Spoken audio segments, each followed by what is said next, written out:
hazvimborambi nokuti ukaramba yanomhosva nekuti ndo zvawakadii ita hongu ndo zvandakaita ndowakandiitisa asi ndakatendeuka kapamberi paMwari Jesu Kristu akafira ini Satani pashure kwangu. Afrika yedu kushandira Mwari nehima 107 gadzira miteuro Jesu anoda kunzwa iye wakuratidza agone kuramba. Jeremia akandiona zvakanaka nokuti ini ndoshinura shoko rani haagone kuramba zvaunokumbira pamberi pako asi kumbira nokutenda. Sikanzi unouya kuumambo hwaMwariwo unotoya nemukumbiro anengoni nesimba kumbira unopiwa. Kumbirai munopiwa, tsvakai munowana, gogodzai munoziva, tichimutendai munoziva,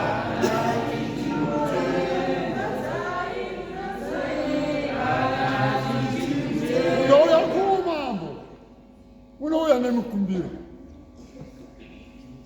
Umambo hwaMwari hunopindwa nokukumbira. Utsvene hwaMwari hunowanikwa nokukumbira. Kururama pamberi paMwari hunowanikwa nokukumbira. Unouya kuumambo unouya nomukumbiro. Iye Mwari wacho yaanengoni nesimba kumbira unopiwa. Manje pakukumbira apa manje ndotanga nemutoro. Totokumbira Mwari bvisa zvakaipa zvangu. Shambidza mwoyo wangu neropa rako. Ndotsvaka kuzorora. Handizvo zvandifanira munazvo. Ndotsvaka kuzorora. Gara pamwoyo wangu. Bvisa zvose zviripo. Ndive temberi yako. Nokuti Mwari anoda kugara mwoyo wemunhu ndiwo temberi. Kana ndiri mufambi, tiri vaeni nevapfuuri vanopanyika. Ndifarise nesimba nerudo. Ndifarise nerudo. Uye mutungamiri uye nhoo yangu. Afrika yedu gadzira muteuro pane zvaunoda kukumbira pamberi paMwari. Gadzira muteuro Jesu anoda kunzwa muteuro wako iyoyo. Hymn 6 ndofunga vhesi 4 kazeverenga zvakanaka inonakidza. Afrika yedu gadzira muteuro munhu waMwari. Pakukumbira muna matoro gadzira muteuro wezvauri kukumbira pamberi paMwari. Jesu anoda kunzwa haagone kukurambira. Anokupindura. Mhinduro dzake dzinouya nhasi.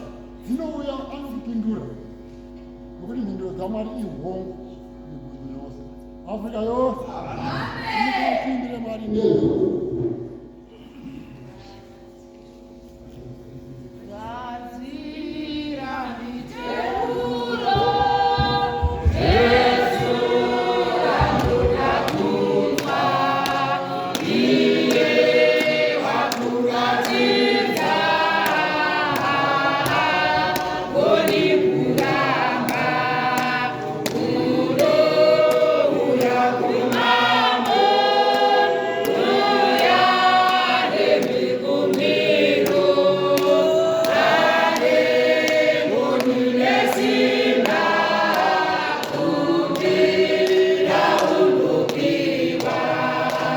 Oh